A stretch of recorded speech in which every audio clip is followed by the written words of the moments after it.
Hello, friends, neighbors. John, your whiskey neighbor here. Welcome to what will be a good conversation with Matt from Wildlife Distillery. I don't know if we've got a little tech hold up. Often when I go live with people in Ontario or BC, I worry about a time change. But hopefully, I'll get a chance to open up this Wildlife single malt. Wildlife Distillery is out of Canmore, right here nestled just into the Rockies. That's where I am, not there. I'm out near Edmonton, so I can't even see the mountains here, but I'm in Alberta. And I just look forward to Matt joining us at any time. And I thought, you know what? I don't want to talk about this too much because that's the point of bringing Matt on. How did they get started up? How did this single malt end up in this bottle? And talk about that. So maybe I'll warm my palate up with some Canadian single malt. If anyone comes on live, you can ask some questions about Canadian single malt. That'd be fun. Yeah. Cheers. Thanks for joining us, one woman. Right now we're waiting for Matt from Wildlife. So you're truly first in. Oh, there we go. Seaway Whiskey Wire. Welcome to the show. I don't know if you guys have a dram you're going to enjoy tonight. Hopefully Matt will be here at any moment. Obviously, I feel our guests are headlining on a Tuesday night. But I was just saying until he gets here, I thought I'd warm up a little bit with Canadian single malt. So this was out of Mad Lab. Scott shared that with me last time. It's out of BC. And I thought, well, maybe I'll get my palate warmed up or going with a little bit of Canadian single malt. Oh, I see. Waiting to jump on now. Matt has joined. So rather than me filling time, I'm going to welcome Matt to the show. Can you hear me, Matt? Welcome here. I can, yeah. Thanks. How's it going? Oh, fantastic. I'm glad you made it in. You know, every time I go live with someone, I'm worried about time change or tech issues or whatnot. So I wasn't sure if we'd communicated properly, but welcome here. No, I was I'm just at home, so I was trying to get a couple bottles in the background so that people could see what they look like, but you might have a few as well. Oh, that's fantastic. Well, you know, Matt, welcome here. We've got a couple of people joining us live. Often Awesome. is the case, we'll get a good core group of viewers here that might ask some questions. I encourage you all to welcome Richard. But sometimes people catch on the replay. So I think you and I will just have a conversation and see where it goes. Does that sound like a plan? Yep, sounds great. Well, fantastic. Well, hey, welcome to the show. So thankful that you could be here. Also very thankful. Very soon I will want to open up. This is your single malt. And then, you know, I don't want to get ahead of ourselves here yet, Matt, but Richard jumped right in and said, are you trying the new peated single? And I don't know if I'm allowed to show that you did manage to get me a sample of this peated single. Okay, good. So I do want to get there. I do want to get there, but I'd rather not start there. In fact, Sure. if you're okay, because I'm so interested in what it's like to get into whiskey, to making whiskey. You and I haven't really talked, so I don't know enough. Sure, I've read your website; it's a great story, but I'd like to hear from you. Like, how did you go from like, you know what, like I think this is cool, I like this stuff, to let's get into craft whiskey, let's do it in the Rockies. Can you share a bit about that story? Yeah, of course. I guess we got to go back a ways. Time kind of flies when you're working a lot and running a distillery. But it'd probably be rewinding to 2011 was sort of when I first looked into the world of distillation and was living out on the coast with a friend who was a business major at the University of Victoria. And we would spitball ideas. I was a kinesiology major, which had nothing to do with distilling, but we just kind of were throwing around business ideas. And at the time in BC, the craft distilling scene was booming and kind of taking off ahead of Alberta. But there was distilleries popping up, and it was kind of piquing my interest. So I traveled to Chicago to do a spirits course there at the Cobalt Distillery in the heart of Ravenwood in Chicago. And then fast forward a few years later, I was living back in Alberta, which is where I grew up in the Bow Valley. and Keith Robinson, who's my business partner.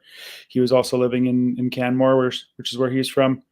And we were home distilling at that point. It was kind of a hobby. It was interesting. It was fun, but it wasn't. We didn't think it could be a business endeavor in Alberta, just the way that the laws were. Um, Okay. I'm sure you've heard a bit about that change that happened in 2014, where the Yeah. APSC kind of permitted. Essentially, they dropped a huge minimum to get in terms of production capacity from a Now, quarter was that million. controlled, or remind me, was that like uh they were kind of keeping the smaller producer or the low volume producer out, but was that based on tax, or was it literally you couldn't do it? No, it was based on capacity of production.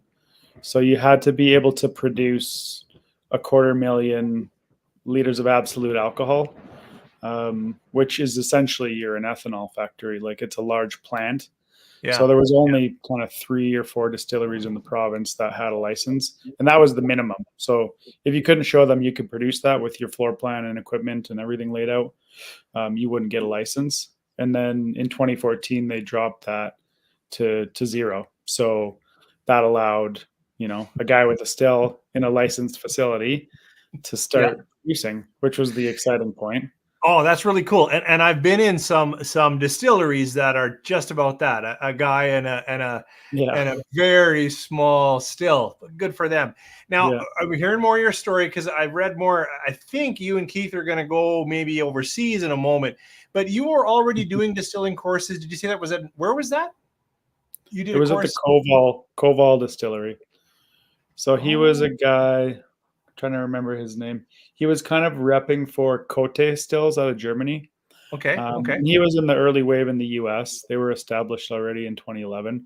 yeah, And he was offering introductory distilling courses. So, I mean, it was American kind of minded in terms of TTB and insurance and how to lay all your systems out. But it was still the principles and the theory were all still super relevant. right. So, yeah. So bringing us fast forward, I'm jumping all around. Just gotta stay with me, Matt. So now we're back around when they dropped the minimum volume you could be to be licensed. So now you and Keith, I heard, are Yeah. maybe thinking you're interested. You're like, wait a second, could we do this? You're homestilling. You're getting a sense of what good new make looks like, but you're thinking Yeah. bigger thoughts. Pick it up from there if you don't Yeah. mind. Yeah, of course. And it was sort of the thing that like I had written the AGLC, been in touch. I'm sure there was a group of people who distilled who were pushing and probing and kind of questioning why Yeah, is this the way that it is. Obviously, I was just some small dude with an email address, and there was bigger political influence that actually got it across the finish line, which was great to see. But yeah, essentially, as soon as that happened, Keith, I had been talking to him about it. He knew what was going on. And yeah, we spent, I mean, you're busy living. Like it's like anything, you're doing a different career. He was working up in Northern Alberta doing oil and gas. yeah, I was working at the family restaurant here in Banff, and it took some convincing for sure. But it was just a good time in our lives where we were young enough and kind of not stupid enough, but maybe bold enough to take that leap. Didn't have major commitments. We're kind of free, and if it all just fell apart and failed, it wouldn't have. We would have been fine. We would have been able to do something different. But yeah, since that moment, I guess so. We shook hands in 2015, a year later, yeah. and we started looking for space, building out a business plan, and at that point, traveled to Scotland, which was definitely kind of a highlight in our early learnings in terms of how to make single malt and how it's done over there, and got some fantastic experience at another distillery over there where we took a whiskey making course. It was a small a small Scottish craft distillery called Strathhearn, which is just Right. outside of Perth. Yeah. Um, Okay. and yeah, they ran a couple pot stills and 1,000. I think they had 1,000 liter stripping still and a 500 liter pot for spirit. And they let us come in, and basically we were kind of free labor. They were just like, "All right, get to work, boys. This is where we're mashing. This is how it's going to go." So we ran kind of a whole mash fermentation distillation cycle with them. Right. which was super cool to actually go right from start to finish and on proper equipment and not just a little Yeah, 50-liter home still or whatever we were running. sure. And then yeah, probably the highlight of that trip was I don't know how it ended up happening, but old time family friend in Banff put me in touch. We were on Isla, and she said, "Oh, you're on Isla. You got to meet Jim." And that was all the email said. And this was kind of pre-text, cell phone. It was a couple emails, and we were on Isla, and she said, "You got to go to Brooklady, and you got to meet this guy Jim, and he'll show you around." So we're sitting in the tasting room waiting for Jim to show up, and we're flipping through their distillery brochure, and then we see like a word from our master distiller, Jim McEwen, and then it like clicks. I'm like, oh my god, Well, that. yeah. And then like we lift our head up from the book, and like there's Jim McEwen. He's like, "Are you Matt?" And I Oh, was like, wow. "Oh my god!" So yeah, Yeah. we got toured around Brooklady by the master himself, Oh, which was man. super surreal. Just in that setting, it was our first time on Isla, and yeah, he gave us an hour plus of his time and walked us through their whole process, their rack house, pulled like the oldest samples of Octomore that they had at the time, and let us try some things. And yeah, And I it think was on your website, you've listed Octomore as one of your favorite drams. Is it still? yeah, yeah. I can't afford it anymore, but it still No, is. no, who can? But it's beautiful. Yeah. Yeah, Wow, what a uh, surreal experience. That's yeah, incredible. That's awesome. yeah. So that was super cool. And then we kind of came back. You know, we were jazzed. We were like, this is going to be sweet, full of piss and vinegar, and yeah, jumped in and just sort of hit the ground running. We quit our jobs and 2 feet in, and have spent the last. Well, I guess it took a good 18 months to yeah, a good 18 months to kind of build out the space and get all the equipment up and running. And we opened at the beginning of 2017. Awesome. So that's where, Yeah. yeah, that's where Wildlife started, and we still operate our tasting room in the original space. Yeah. But we've since moved our production to a larger facility just around the corner Oh, in Canmore. So we expanded kind of 2 years ago, well, last May, but it was again another process where we sort of started from the beginning with it was almost like re-beginning or restarting the distillery. On but a lot. this time around, did you get to sort of, and not that you would have made any mistakes in your first setup, but did you sort of like, because you knew how you wanted it to flow, you got to lay it out just a little bit better for how you want to make whiskey and that kind of thing? Yeah, we have a lot more. Yeah, it's just a lot more efficient. You know, as we grew into the first space, there's just things that you couldn't afford in the beginning. So Oh, for sure. you're adding better tanks, better pumps, better systems. Oh, So the wow. new distillery we call the Headwaters or 2.0. It's just a lot better laid out. Sure. Um, yeah, and we're So seeing efficiencies in our system. Like we're getting 20+% more efficiency from our grain, nice. and our yields have gone up substantially as well. And yeah, it's a better layout for sure. Oh, that's awesome. Now, I have no excuse. I'm close enough. I don't know why I haven't come to see you, but life's busy. Yeah. I've got to drop in. So I can't even visualize Headwaters to 2.0 or what you were before. Do you run do you run pot still? Do you run a combo still? Mhm. Like tell me a little bit about how you're set up. Mhm.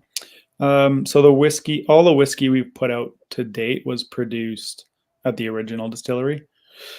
So we had a 500-liter alembic copper pot that Okay. we would strip on, and then we would run our spirit distillations on that as well for whiskey. And then we also had a 500-liter column still, fractionating column still, which we would run our neutral and our gins on. Yeah. And then now with the new facility, we have a 4,000-liter. It's a hybrid, so it's a pot. It's got a 7-plate column on the pot, which we can either open or close. And then we've got two 18-plate fractionating columns off to the side that we can run for our neutral. And so we have a lot of control. And then we also now have a dedicated gin still. So before we were making vodka and gin on the same still, where now we can just run gin on its own dedicated system, which is nice just for cleaning and making sure there's no contamination of flavors with gin distillation followed by vodka or whiskey distillation. Yeah, that's awesome. That's good that you can keep that going, because I know I've seen your site. You do create a variety of excellent gins. I'm not a gin person, so I have no Yeah. comment on that. I've certainly enjoyed some, but I do know sometimes that's to keep the lights on till the whiskey matures, and yet sometimes it's also, no, it's another passion, a good flavor exploration. Do you guys land, well, do you have an extreme on that? Like, obviously, I'm sure you're passionate about the good gin you're making, but Mhm. did you start thinking, I'm going to keep doing that, I really like gin? Yeah, I mean the gin we were from the beginning kind of craft minded and wanted to do things ourselves and produce everything from scratch. And um, whiskey takes time. And yeah, vodka was quick. Vodka was our first product. Gin came a few months later. And then, yeah, the Rundlebar gin kind of was an evolution of that. And we've probably done a dozen different gins over the years. And that, yeah, it's a super fun category. It's with the botanical variety and infusions and flavoring and fruit, and you can get super creative with it. But I think in the back of our minds, this was always the goal. But it's also the big risk, right? Like, Yeah, for sure. because Yeah. you produce it and then it's aged, and then of course we're checking barrels and monitoring how flavors are developing and different types of casks and barrel size and all the different kind of controls you can play with. But Yeah. until you have a bottle, until you have it blended and watered back and you're happy, um, there's no guarantee that it's going to work out. So gin I would say it's a bit safer in a way. But yeah, But we've been also lucky. lots of exploration and whatnot. That's great. Yeah. Yeah. Hey, let's get into some whiskey. We've been talking now for a few minutes, and Mhm. I'm anxious. I've had, thanks to I would say a mutual friend, Paul, shared your wheat and your rye with me. So Mhm. I have had that, but I didn't open this one up yet. I wanted to open it live right here. So I'm going to open this up and put it in a glass. This is not the peated. This is the single malt. Mhm. Can we talk about that? Can you share a bit about like what should I know about this? Should I think about the age? Should I think about the casking? Tell me a bit about this bottle while I pour it. For sure. I mean, it'd kind of be cool if you didn't know anything about it, just to see, just to see what you thought. But yeah, so this Okay, well, experiment. we can do that. We can do that. I don't mind. I'm often in blind tastings embarrassed at not getting the very obvious. John, we put cedar wood staves in there. How did you miss that? But we'll see. We'll see where this goes. So this is a single malt. So for me and anyone who might be tuning in on the replay, everyone joining us here is fairly well versed in whiskey. It's single, so it's your distillery, and it's a malt. Now in Scotland, that would mean it would have to be 100% malted barley. In Canada, we do have some different rules, but could you at least share with me, is this a true single malt? Yeah, Okay. yeah. I mean, it was mimicked around our visit to Scotland. The distillation, the whole production method of that product was inspired by Scottish methods. Yeah, so it's 100% malted barley grown within Alberta. It was mash laughtered traditional style, Oh, okay. and then double distilled in a alembic copper pot. This particular blend is it's 47.5 ABV, and it's a 4 barrel blend. So as we're still a smaller distillery, we don't have hundreds of barrels to select from, but this is it's a minimum 5 year old single malt and primarily ex bourbon. So 3 of the 4 casks were ex bourbon, and there's one New American oak, and all those casks were 200 liters or 53 gallons. So yeah, I'm curious to see what you think, but it's fantastic. It's nuanced. It's fresh and lively and a touch fruity, but there's some great malty notes. There's some almost nutty marzipan, apricot. Well, But you went from telling me to sip it blind to giving me all kinds of good things I'm getting out of here. So this is good.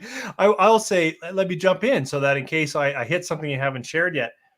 yeah, You mentioned lively and fruity, and definitely for me off the nose. Now I just popped it right here. Sometimes I find if I let things rest a little bit in the glass, some Yep. of the higher alcohols will kind of kick off a little bit, and I'll get a little bit more. You mentioned nuanced or layers of flavor, Mhm. but it's definitely starting fresh.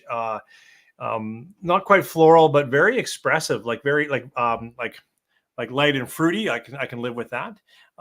It's not. It still has that young single malt. Now, not young like poorly done young. Like poorly done young for me is when I get a lot of acetone or alcohol, or like just like what's Yeah. happening here.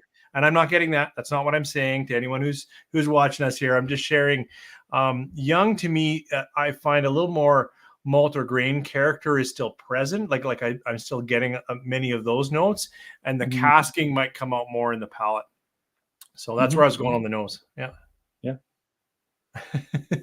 And you already tipped me off, but I think your packaging might have tipped me off. I did read the back. I was expecting some ex bourbon, but then it says comma, and it's like it doesn't say. I was wondering. It says ex bourbon, then it says white American oak, and if it would have said new American oak or new white American oak, I would have known. Mhm. To me, that there'd be a little bit of new oak that you've mentioned is one of Mhm. the four, but just listing the oak, I'm like, well, is that the oak that was behind the bourbon barrels? Like I didn't know Uh, if it was. Yeah. this gives us a bit of flexibility to not have to reprint the labels every time we do a different release. Now mine is batch one. Yep. I don't Nice. know Yeah, if you're that's the past, only that's the only release of our single malt that we've done so far. but how So, many releases of like your rye? I think was like a 3.5 year, something like that. yeah. So are you on a second batch of that yet, or? Yeah. Yeah. So the wheat and the rye, the 2 bottles behind me, are both second release. The single malt is the first release, and then the peated single malt, which just came out a few weeks ago, is also a first release. So yeah, we've done, I guess, six different whiskey releases over the last year and a half so far. That's awesome. Now, I know you've got something in your glass, but I think from what we said earlier, it might be the peated. Are you going to join me in a sip, or should I just Yeah. dive in? Yep. Cheers to your Cheers. health. Yeah. You guys.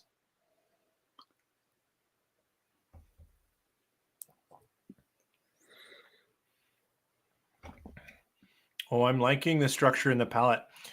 If you hadn't said new oak, I would have said active cast by that. I'm getting a little bit of wood structure or wood tannins in a nice way, right kind of Mhm. through the middle. You mentioned a bit of nuttiness like marzipan. I often tend towards sweet almond when this is a little bit sweet. It's not overpowering sweet, but it's got a little bit of a sweeter, lighter fruit that runs through it, Mhm. like I don't know what that'd be. Maybe a pear, green apple. Like green apple sounds sour. I don't mean that, but like a light sweet apple kind of in there. And so I'd take it into a sweet almonds, not as much marzipan, but yeah, for sure. Mhm. Um, yeah, and again, where I'm going with that maltiness that I attribute a little bit to younger single malt, um, sets up sometimes as also nutty or graham cracker a little bit in my palate. Okay. So, Nice. am I hitting Awesome. any of the notes? Yeah, for sure. I mean, it's all subjective, right? It's whatever you perceive. So those are all totally on point. Would have been interesting is if you're like, yes, but John, you missed the port barrel that we put in there, because I'm not getting that. I'm No. not getting what I sometimes off port. I'll get like some darker chocolates. I don't get that. Sometimes I get that from malt. I talked to these guys out of Fort. I don't know if you know Mountain Pass, Yeah. um, but they got a little bit of chocolate malt from Red Shed, Oh, and nice. that's another kind of a chocolate note that sets up in my palate. Not Mhm. from casking, but from that. Yeah. Yeah. Yeah, with our basically with all the releases we've done to date, we kind of wanted to start out relatively not traditional, but somewhat simple, where like there's so you can do so much with, different malts, different cask size, type, finish. There's so many fun ways that you can integrate different nuanced and flavors into a whiskey.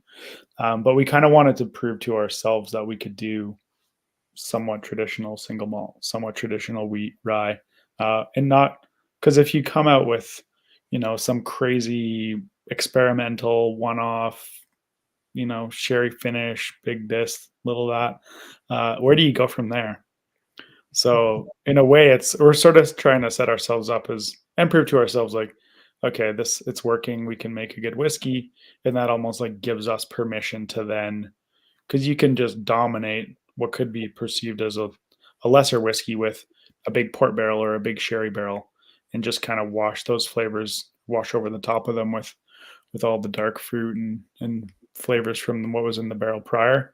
But our approach is sort of, let's start with good, clean, simple-ish whiskeys that are just done well, and then we'll get fun and creative for sure. That's what's going to come.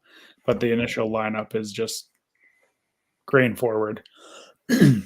Yeah. But I think it's well done. And is you said nuanced, layered, like it's got other flavors that I can kind of chew around in and think about, and I Hmm. appreciate that, and I really appreciate that approach that you described. I have tasted very young distillate um, that has been moved significantly by the cast. I mean, really moved. That's Yeah. made it very hard for me. Like um, certain distilleries I've had enough of now over the years. I got a sense of their distillate, even in the face of if they've finished well or they've done their casking well to enhance or to take in a different flavor profile. But I can still tell, hey, I think that's this distillery.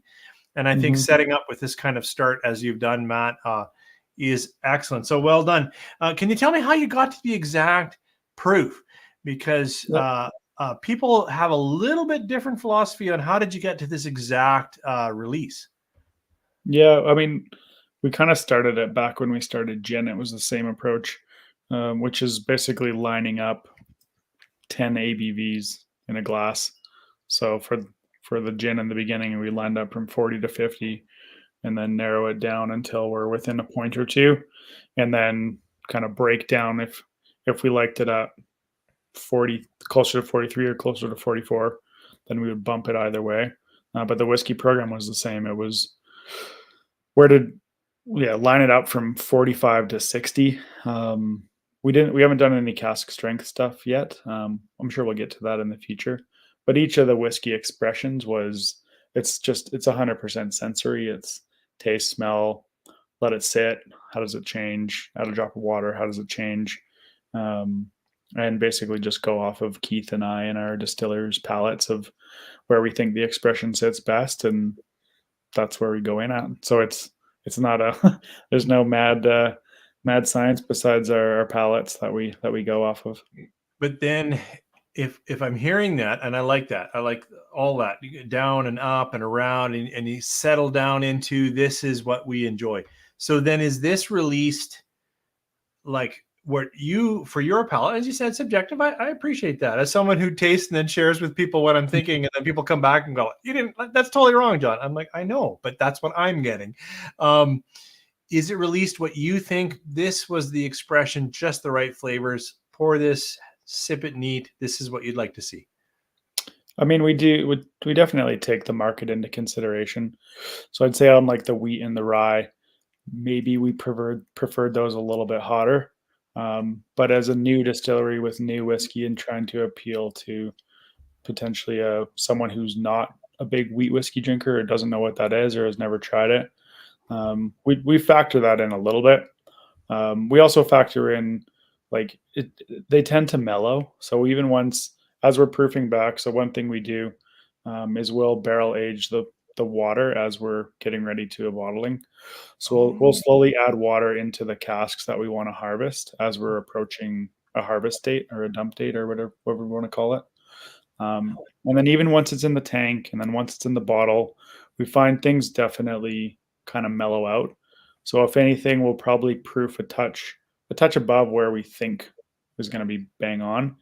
And then by the time, like that single malt that you have there, I think it's improved in the bottle even since December when we bottled it. It's just okay, kind of like relaxed and came together. And nice. being a new distillery where, we want to just get it in there and get it into the market.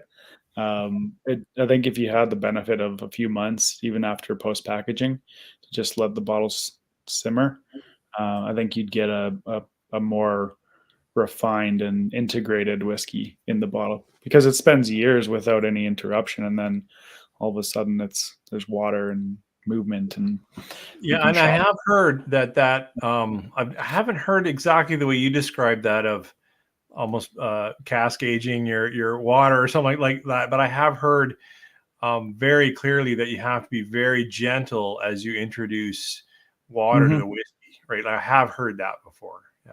Yeah, yeah. I think it's called like saponification, where if you Yeah. add too much water too quickly, you can pull certain acids and oils, and it can get kind of soapy. Yeah. Um, The go guys slow. from the B guy, the scientist out of Calgary, you must know him. Jordan. Jordan. He was Yeah, talking to me about that one. Yeah, for yeah, sure. yeah. Any science questions? He's your guy. Yeah, awesome. Hey, Yeah. one woman did ask about casts. Do you have a story or an interesting backstory that, like, how do you get your casts? Or you're working with anybody like that you Mhm. can share? Like, I'm not looking for any trade secrets. That's not the question. Just is there anything you can share about your casts? Of course, yeah.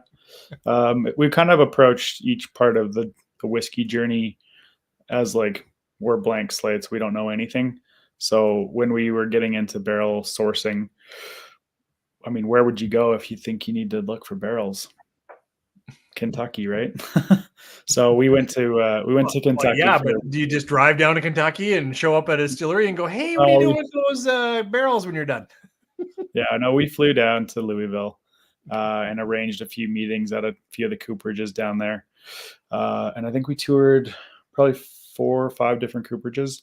Saw the facility, saw the casks, tried some whiskeys that their barrels were used in production of. And so now we work with on that trip. It was super informative. We got to meet a lot of cool people and try some really awesome whiskey, primarily bourbons, but some cool ryes as well. And Nice. we actually use it's called Kelvin Cooperage.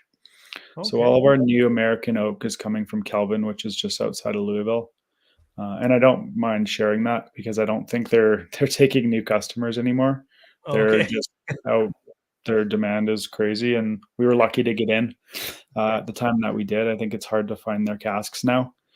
Yeah. And then they also, because they produce for a lot of the big boys as well, they'll buy back ex bourbons and inspect. So depending on when we're ordering, we can say we need 6 wild turkeys, a dozen this. Then they have a huge assortment of different ex bourbons to choose from. Right. Uh, Well, that's good. That's good. But I really, it's another awesome dimension to share, though, that you took the time to meet and develop a relationship. Like you said, you were with them, you got to know them, and that kind of thing. And now you have that relationship. You're able to get mhm. barrels from them directly. I think that's great. Yeah. Yeah, and we're not coming into this with a big ego or a big resume of distilling. We're two guys with a passion for making good products and good whiskey. Yeah. And so every time we kind of were entering a new realm of the business, we took a trip and went to the place where they know what they're doing and tried to soak up as much knowledge in whiskey as we could. Awesome. Couple more quick questions around casking. Seaway asked, like, your cast now.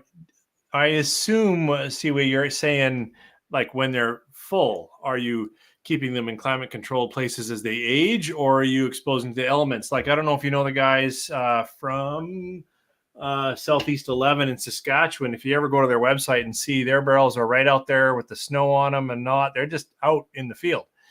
Yeah. I think that's what his question is. What are you guys doing? Yeah, I'd be so curious about losses. We're using a temperature and humidity controlled warehouse. So Yeah. yeah, we just being in Alberta, we still see.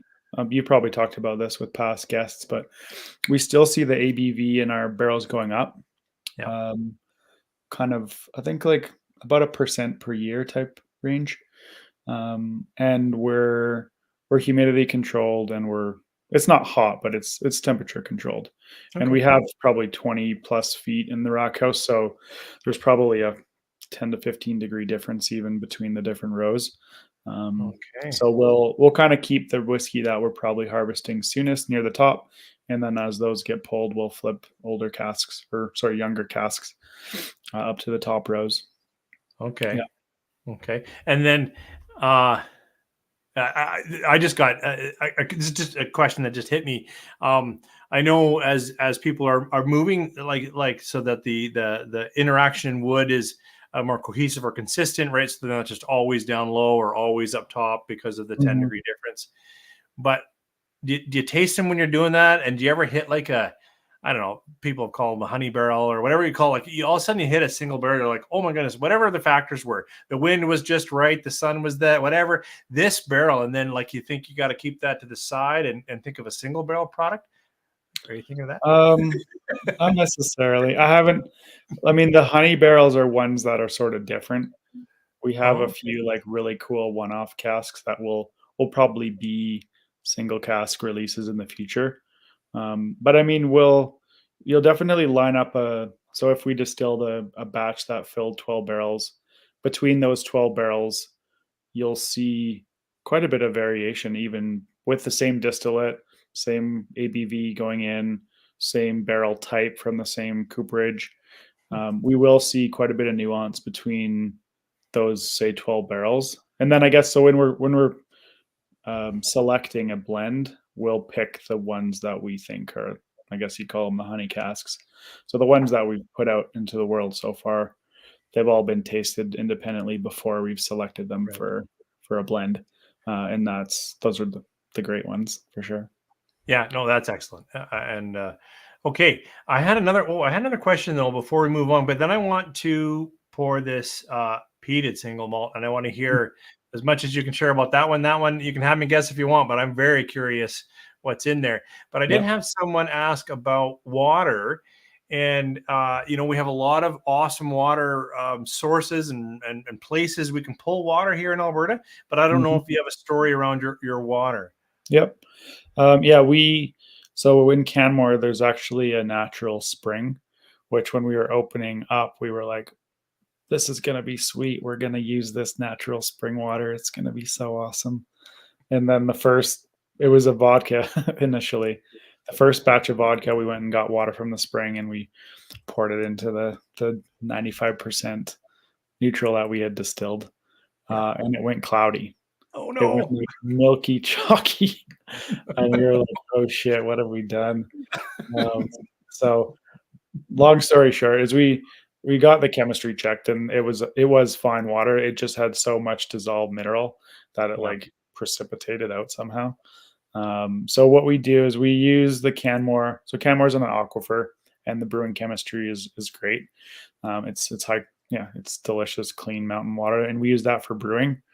But this question's probably more relating to blending. I guess if once you've distilled anything, the remaining, so you'd make a whiskey and it's sitting at 80% and 20% water.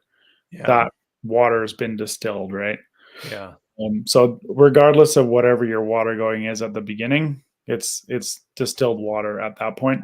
And then for blending, just for consistency, because being seasonal, having spring runoff, being a little bit susceptible to pH changes, and there is even within the municipal water system, there's a bit of fluctuation. We do use reverse osmosis for all of our spirits blending, so we can pretty much guarantee that the water flavor contribution is consistent across every product. Oh, Um, that People have different opinions on, but we just sure. we just wanted to make sure that we weren't going to get caught with some weird time of year when the aquifer was flooded from the spring runoff or something, and we were selling product that had some funky water. Yeah. So yeah, No, it's thorough. that makes Yeah, sense. Well, that was a great question, Chad. Well, I think we've got to talk about this yeah. peated single malt that you have out here. So, Mhm. what can you share with us now? I'm taking from a few here, specifically Ben, that you've already sold right out of this. It was released and gone. Is that? We still have a few bottles Oh, actually. you do. It was Okay. released, and then we probably sold almost half of it before it came out.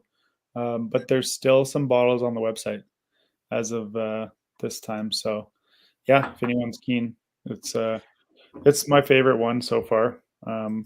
But I think it's just part of the like Isla romance of peat that I kind of fell in love with on that trip. And there's just something about peated whiskey that hits you a little differently.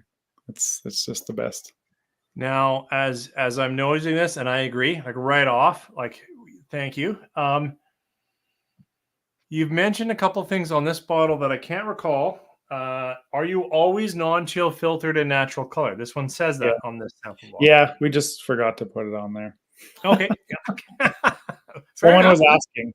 I was like, "Do we really need to say that? Isn't that just kind of implied?" But they're like, No. "No, you definitely Oh, need to say that." So now yeah. we're gonna start saying that. So I That, know now it looks weird because some of them don't have that, but to be clear, we've never chill filtered and there's never anything added. yeah. So yeah, thank you for putting it on this smaller one, but every one of them shout it out there because the law Yeah. you don't have to, and so it's not accepted or implied. It's probably Yeah. safe. Yeah. Yeah, we just kinda sometimes get caught in our own little world of we know exactly what we're doing and everyone should just know inherently, but we forget that we're in this big world of big alcohol where a lot of people are doing silly things like that. But Yeah. yeah, it's not. So It's never. this is released at 47.7%. That was asked in here, and we'll tell Yeah. people how to get it from your website again in a moment because you said there is a couple bottles left. Yep. Um, but can you share like is this peated barley you brought over from Scotland? Is this barley from Alberta that you had peated here? Like, can you share a bit about like how did we get some peated in here? Yeah. So it's 100% peated malt, and the malt is from um, Baird's Heavy Peat. So it's out of the UK, and Okay. basically it was through Canada Malting. We said, "Hey, what's the heaviest peat you can get us?" And at the time, it was this Baird's Heavy Peat. And this, yeah, we made it probably 5 years ago. I don't remember the phenol, but it was of the ranges they had, it was the highest. So the cost per bag was more than quadruple what we were paying for Albertan malt. But we Wow. just were Yeah. adamant that we wanted to make a peated whiskey, and it's 100% of that malt that went in here. So that's yeah. When we first milled it, the room just like puffed with smoke. It was super cool. That's So for anyone who amazing. doesn't know peated grain and how that works, when the grain arrives at the distillery, it's already been smoked in the malting process. So they'll burn peat as they're drying the malted grain, and as it dries, it absorbs some of that peat, and so the actual kernels of malted barley are are inherently smoky, which is pretty cool. No, it's very cool. Now, the more time I spend in it, I'm getting some of those heavier, darker peat notes. But at first, when you said it was the heaviest peat they had, it wasn't my immediate like. Sometimes you pour in, and whether it's more expressive in its smoke quality or whatever it is that's coming out of the glass, I'm like, oh, that I didn't. I'm getting more layers now, and I haven't had a sip yet, so I'm sure it'll come Mhm. when I get into it. But now it's speaking a bit more in the glass. And this was open, but to anyone watching, I didn't open it, but you trusted it to a friend, and I poured a dram for them Oh, before I nice. left the store. Uh, but I didn't That's have good. any. That's good. Yeah, I mean, it's like this is our first kick at the can. It's hard to know exactly how to layer it properly, but the one thing I love about this and our single malt as well is it's not a lot of I find some of the lower end Isla peats are just like somewhat one dimensional, where you Yep. just get this heavy peat and there's no sweetness and there's no fruit and there's no grain like backbone to kind of balance it out. I kind Yep. of view peat as almost like tannin in wine, and where if it doesn't have enough sweetness to kind of counteract that astringency or that like grip, it can be somewhat overpowering. So what I'm super stoked on with this spirit in particular is just the sweetness and the balance and the complexity. There's like a lot of layers to it, and as it Mhm. dries in the glass, they kind of come out, and as you go back to it, it comes out. And with like one little drop of water, it can kind of open up too. Um, but Well, yeah, I'm interested in jumping in. So again, cheers to yep. your help. Cheers.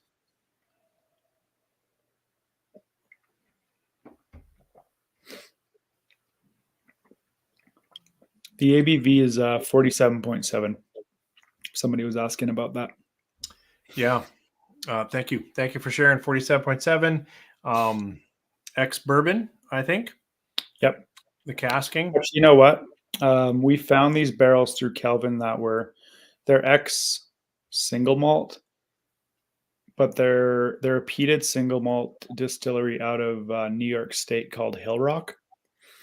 So I need to go back and look exactly. I think a couple of these barrels had an ex-American single malt, but peated on like an estate distillery where they're doing their own floor malting. So there was a bit of smoke influence from some of the casks, which we haven't been able to find a ton of, but we're constantly asking Calvin if they get more of those in because they were cool barrels. Yeah. Well, this is starting really nice. Like the peat for me in this one is a beechwood, a little bit of like it's not an iodine. It's not a terp. You know what I mean? Like it's different. It's a deeper, slightly oakier, woodier peat, but it's still got that smolder and that earthiness, that rich darkness to it. It's starting really well. Yeah. Yeah, we love it. It's got a lot going on. There's a bit of like chocolate on the nose. There is. There's almost like a chocolate chip cookie or like a bready chocolate note to it. I'd go bready chocolate. Not as sweet as chip. But it's got a bit of that for sure. Yeah. Oh, Keith was getting like poached peaches or like a poached apricot or something. Well, almost like a cherry note as well. We were kind of getting this as it was maturing. We kept coming back and being like cherry, red licorice, cherry. It was in a couple of the barrels it was coming out.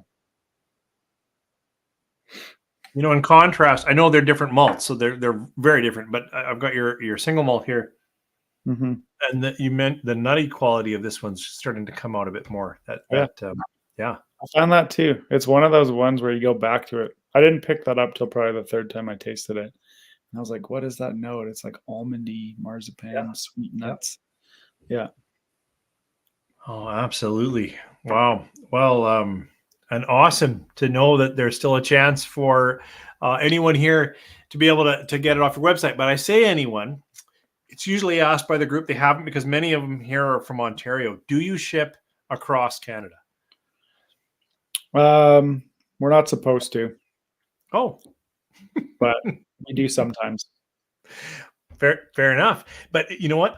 That question gets asked of all guests here, and answers vary every time, because some say, of course, and there's several liquor stores that I have.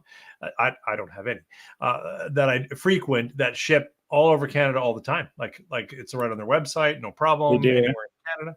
Yeah. To Ontario. Yeah. Yeah. Yeah, I don't know. It's one of those weird gray zones within the interprovincial regulations and also Canada Post, but we have. Excellent. I'm not trying to get you in trouble. Not in any way. I was curious because sometimes people will be able to say yeah, or they'll say sadly not, or we're trying to make a deal to get some of our whiskey released to the LCBO or whatever. Like it's a question that gets asked. So yeah, for sure. We've never gotten in trouble, so far so good. Right on. Now, do you work with some Canadian malters? Like, do you work with Red Shed or any others? Like, do you not? We work with RAR right now. We're probably going to be working with Red Shed in the next little bit here, though. Yeah, most of the product laid to date was either Canada Malting or RAR for the malt components. And then our wheat, for example, is sourced from a family farmer outside of Standard, Alberta, which is just east of Calgary. Oh, and nice. Then the rye, the unmalted green rye, we get from a guy near Sylvan. So yeah, some good variety. But in terms of maltsters, we're probably going to start doing a little bit more of that. For whatever reason, we just kind of went with the base malts and then some of the raw grains and didn't relook at it for a little while, but I know Keith had a conversation with Matt from Red Shed, and I think we're going to start trialing out some of their products. Yeah, why I'm always interested to know where good malt's coming from, and being here in Alberta, I'm always interested to hear if anyone's using people that are working on malting here. Like Red Shed. Yeah, I mean, the big thing would be if we could get a peated maltster in Canada. Like, if anybody's listening who's like that, I feel like from a industry perspective, every single distillery in the country, probably in North America, would jump all over that. Like, overnight, you'd have a huge market, but it's just Yeah, it's smelly and messy. but I had a fellow on super small Broken Oak from Grand Prairie. I don't know if you know the fellow. Um, and he said not only is he getting going off camera. Yeah, this one. And my impression is they're pretty small.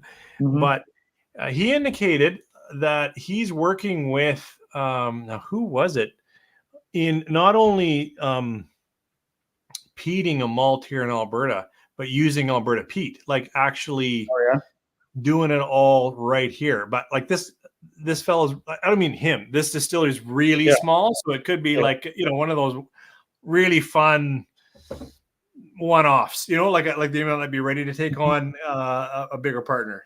So Yeah. Have you heard of Hill Rock before out of New York? no, Because that'd be no, an tell me about example. it. That'd Yeah. be an example of one that's they're an estate distillery that does their own floor malting and they do peat it. So they're peating their own malt and they're at their distillery, which it's a big investment to set up that system just for that function. But that'd be a way to do it, I guess. Like if you were a new distillery opening up, that would be the way to go. I think today is like do something super different that no one else is doing to really like separate yourself from the 70 plus distilleries that are in the province now. Now that is a different landscape. It's an exciting time for people like me that just love Yeah. whiskey, Mm-hmm. because there's so many people like yourself to talk to and to try different things and travel around. And like I know Mm-hmm. here out of Spruce Grove just got best. I want to call it new make, but whatever that is, best not a whiskey. Have you seen their not a whiskey Oh yeah, release? yeah, Two yeah. I year old. tried it. It's good. Yeah, Yeah, it yeah. is You're good. pretty. Yeah, Yeah, and, yeah, and great. and so it's Yeah. exciting for me, but I hear you in the sense that all of a sudden we went from only three big players because the volume they had to produce to Mm-hmm. 70 players, 70 people. Yeah. Yeah, yeah. It's busy. It's competitive, and I mean, the people I feel bad for almost are the liquor store staff and the managers and like. There's so many products, and they obviously want to support people, but they're limited by the shelf and sales and inventory. So it's Yeah. like you're asking them to have your products on shelf, but they're like showing you 40 different gins and saying, sorry, you know. Yep. No, So you got to I stand can out. I can believe that. The other thing is the consumer, like by that I think there's always a market for high quality whiskey, even if it costs a little bit more. But there's pressure in that too. I know. I mean, I know when some of the first, for me, craft. I'm not saying they're the first craft distilleries, but there were a few single malts that were coming out right at that 3 year to the moment release. Mhm. And they were $110, and they'd be sitting on the shelf. This is a few years ago, beside 15-year-old scotches that cost less. Like not now. Like, but I'm just Mhm. saying, like that's tough on the consumer to reach for a Yeah. craft quality product in that price bracket. Yeah, big time. Yeah, I think there was a few first movers who were capitalizing on being the first, but it's also like, where do you go from there? Once you've got a product, that's the expected consumer price, and if the value's there, if it's not, it kind of gives you no real wiggle room. Like we've sort of tried to tier our whiskeys of the wheat and the rye are in the mid 70s, single malts mid 80s. This peated single malt, it is 110, but that's only because there's 300 bottles and I think it's worth 110 if you line it up with some Yeah. other, you No, know. and I didn't. I said what I did without knowing the cost of your whiskey. I don't mean No, no, to. no, but I agree because it doesn't give you anywhere to go from there. Like until you have, a resume of some of these amazing Scotch whiskey distilleries that can command a following, can command a price, and the quality stands up, you're kind of left just scratching your head. If and then the liquor store manager says, "Hey, that was great last time, but guess what? It's been sitting on my shelf for a year and a half," and Yeah. you kind of you miss your opportunity there. Yeah, no, this peated. I went back. I cleared my palate off camera. At least I hope it was off camera. I never really know what people are seeing. And I went back to your single malt. Really, a lot of layers of flavor in there. The first, like that, your 5 year single malt is a solid release.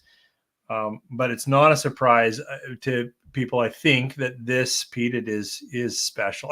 Yours both are special, but this is pretty cool. Yeah. Yeah. And I mean, yeah, it depends what you're into. I have friends who really just want the unpeated, and then I have friends who haven't bought a single bottle from us until the day that this came out, the peated. And I'm in the peat camp. It's Oh, great. my mood can shift. I went almost the whole year um, drawn to sherries, not crushed by sherry and port, but like just a little bit more sherry influence. I don't know what it was. I went through like a kind of a sweet, looking for that influence. I don't know. Hmm. Yeah, it happens. We have actually a barrel of sherry that we imported a year ago that we haven't done anything with. That is part of the future plan. That will it's full of sherry, which is sweet. It's not just a sherry cask. So what we'll be able to do is disgorge, age a whiskey in it, disgorge that whiskey, and then put the sherry back in. So we'll be able to refresh and reuse the same cask a number of times. Or All we right. could season other casks with that same liquid, which would Sure. be fun. But that's Yeah. a future teaser. Hey, we kind of touched on that. Before the minimum volume changed, it really was just big players. Yeah. And now you've said 70. I can't count to 70 in my mind. I can get maybe to 30. So you know a lot more distilleries than I do. But have we seen that? Is it really in the last 5 years that we've seen even more come out, or like where's the growth come from? Yeah. That's out of the like Alberta Craft Distilling Association. I'm pretty sure we're right around 70 now. There's actually been a few that have closed down in the last year or two. Um, but in terms of when, so we opened in 2017. I think we were the fifth or sixth one. And then, I mean, I think it's probably been 10 to 10 to between 10 and 20 per year on a steady growth year over year. So if we've been open for 7 years, it's around that number. But it Okay. wasn't just like this. It's just been like every year there's a bunch more, a bunch more, a bunch more. I mean, for You a know, while there was none in Calgary, which was kind of crazy. Like yeah, when we opened, there was zero in the city, and then all of a right. sudden there's probably seven or eight. Yeah. Yeah, Um, You just when you mentioned Alberta craft distilleries or distillers, something like that. I've had the good fortune of being at the gathering of BC Distilled, which is a celebration of BC craft distilling every year. nice. Um, is there plans to have something similar? Because like I'm from Alberta, I'm proud to be, appreciate BC, and I went over there, and the culture, that connection, the activities that were even around that event, where distillers like yourself were talking to other distillers, but just in a collaborative conversation way. Have you tried this? Try mine. I'll try yours. That kind of stuff. It really was awesome. Is there anything like that maybe coming to Alberta? Yeah, the association's working on something similar. There was this year was kind of in combination with the Alberta Small Brewers Association. I was up in Edmonton a month ago. But yeah, there's plans, but nothing, to my knowledge, nothing's confirmed in sort of what the format looks like. But I think that BC Distilled event would be a great template to kind of follow. Um, yeah, and Well, I mean, I, part I, of the I didn't have thing, to do the hard work behind it, so I know that stuff. yeah, But I sure appreciated being part of it. yeah. I mean, you run into the whole NGS, who makes their own product, who's buying their whiskey, who's making their whiskey. Right. Even in BC, there's a split. There's the guild and then the association. In Alberta, there's not that split at this point. But I mean, distillers are, yeah, they're funny. You get them in the room and everyone just starts talking politics and production and red tape. And but I think it would be great from a consumer perspective to get everyone under one roof and be like, this is the industry and celebrate it for sure would be awesome. So, but to my knowledge, nothing confirmed. But to be also honest, I'm not in those meetings as much. Keith would know better, my business partner. He's on the board of the association, so he'd be the guy to ask. One woman just asked, how is the peated one going down, or how am I appreciating it? And I will say, this is excellent. I'm enjoying it. Thank you for sharing it with me, Matt. Yeah. You know, I will say to the group, we've been together for an hour. That's about what I can commit tonight. I've got work yet after this, Matt. So we'll see how my report writing goes now that I've had a dram of your spirits. But anything you want to share with us about maybe if you want to, what's coming out? I mean, you have an exciting release right now. Anything you want to share to the group? Yeah, I guess if you're interested in what we're up to, what we tend to do with our loyal followers is we run a newsletter called the WLD Insiders. And if you go on our website, you can subscribe to that. And every time we have anything new, a week or two before it's in the public or on our social media channels or on our website or anywhere, we share that with that group of people. So that's where this peated release first came out. And we do probably have at least 5 different really cool, innovative casks, like unique single casks that will start to sprinkle in over the next few years. So we'll keep, the wheat, the rye, the single malt, those will stick around as kind of our core. But the peat and the one-off single cask stuff, and I won't share too much about those details because I don't want to spoil the surprise, but there's a lot of cool stuff coming. And it's just a good way to keep in touch with what we're up to, where we'll be pouring, what events we're at, where to find us, and come and hopefully meet you guys and chat whiskey at some point. That's excellent, Matt. Thank you for sharing that. So anyone there, get on the newsletter. You get early information anyways, and all the other things you've talked about, Matt. I also see Seaway said he's got, I grabbed Ben comment on Seaway saying, I got a cousin out in Canmore. Maybe I'll have to get him to pick me up a bottle. I think that's a great way to go. Get someone to get a bottle and then somehow get it to you. Anyways, yeah. And just the website. It's wildlifedistillery.ca. Yes. And if anybody's trying to find me, it's Matt, MATT, at wildlifedistillery.ca. That's my email if anyone wants to connect. Yeah. That's awesome, Matt. Thank you. I did, Chad, I'll say, I don't know how to get it in were you in Virginia? You were somewhere stateside. I appreciate that. At this point, I can't get you a bottle. But thanks for tuning in, you guys. Thank you again, Matt. And thanks for having me. You have a good night. Yeah. Cheers, everyone. Cheers. Thanks.